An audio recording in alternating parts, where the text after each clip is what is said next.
Welcome back, Boston Celtics fans, to another highly anticipated episode where we need to have a very serious and analytical conversation about what exactly transpired on Thursday night at Madison Square Garden, because the playoffs are right around the corner and the stakes have never been higher for this historic franchise. Thursday night felt absolutely electric, and it carried the undeniable heavy atmosphere of a high-stakes postseason battle between two historic rivals. It was very likely a direct preview of a grueling second-round playoff matchup that we will all be anxiously witnessing in just a few short weeks. While the final buzzer brought a frustrating loss for our Celtics against the New York Knicks, there were actually plenty of incredibly positive takeaways to focus on, and we took the fight right down to the absolute final wire, despite the fact that Jalen Brown was taking the night off to rest and recover. If Boston ends up seeing the Knicks again in round 2 of the playoffs, the team and the fan base should honestly feel high confident in their overall ability to win a 7-game series this time around. But we cannot ignore the truth any longer.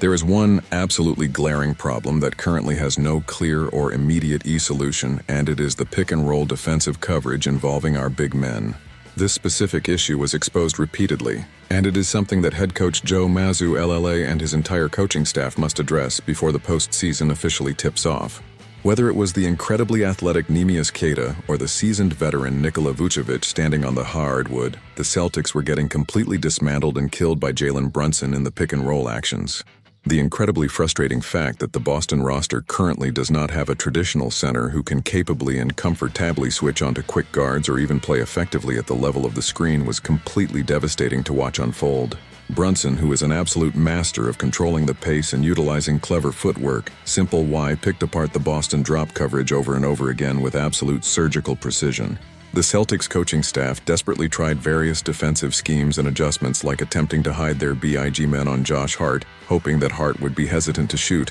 but he aggressively made them pay for that disrespect. The defense then tried switching the bigs onto Karl-Anthony Towns, and the highly skilled big man simply dragged our centers all the way outside the perimeter for wide-open three-pointers, or he smoothly rolled into a soft pocket in the paint for incredibly easy, uncontested layups. It was a vicious cycle of defensive breakdowns. Far too often, Queta and Vucevic were caught completely flat-footed and stuck in no man's land, while a Knicks screener was either finishing a ridiculously easy basket at the rim or stepping back to put up a completely wide-open three-point shot. Now, we all know that Neemias Queta has been an absolutely elite defensive center for us all season long, protecting the paint and altering shots with his massive wing span, but on Thursday night he essentially got played entirely off the floor by the incredibly lethal two-man game orchestrated by Brunson and Karl-Anthony Towns. On the other side of the depth chart, Nikola Vucevic provides great offense, but his defense is just plain hard to watch at times when he is forced to move laterally in open space.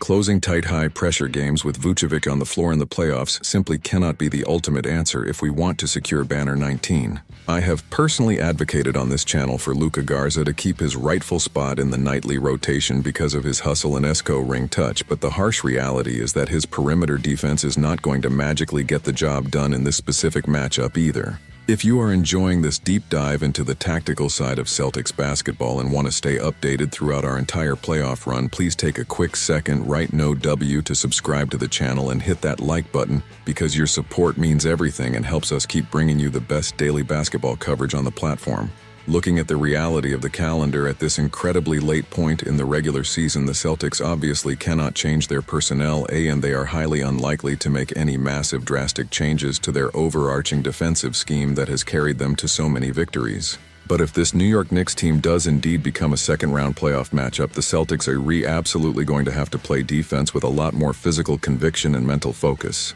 The coaching staff is going to have to get Queta thoroughly prepared and ready for this incredibly difficult matchup.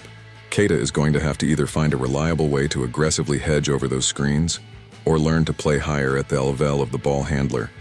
or perhaps even be trusted to fully switch onto Brunson at times and use his length to contest the shot. If Queta simply cannot execute those complex defensive assignments, the Celtics are going to need to commit to sending a hard blitz at Brunson to force the ball out of his hands, and then the entire defensive unit must find ways to furiously rotate and close out on shooters like Josh Hart. But there is one other highly intriguing tactical button that Joe Mazzulla has available to pre-assess, and it is something that we absolutely did not see even for a single minute on Thursday night. That secret weapon is deploying Jayson Tatum at the CE enter position for a hyper-versatile small ball lineup. We have seen some variations of this small ball strategy recently throughout the season, and it has honestly looked pretty spectacular on both ends of the floor, giving the offense incredible spacing and allowing the defense to switch absolutely everything on the perimeter. However, we simply did not see it utilized under the bright lights of Madison Square Garden. Perhaps Mazzulla is intelligently saving this tactical adjustment as a secret weapon specifically for the playoffs, so that opposing coaches do not have any recent film to study or PS. He genuinely does not like the idea of taking his traditional big men off the floor when facing the massive, overwhelming size of players like Karl-Anthony Towns and Mitchell Robinson.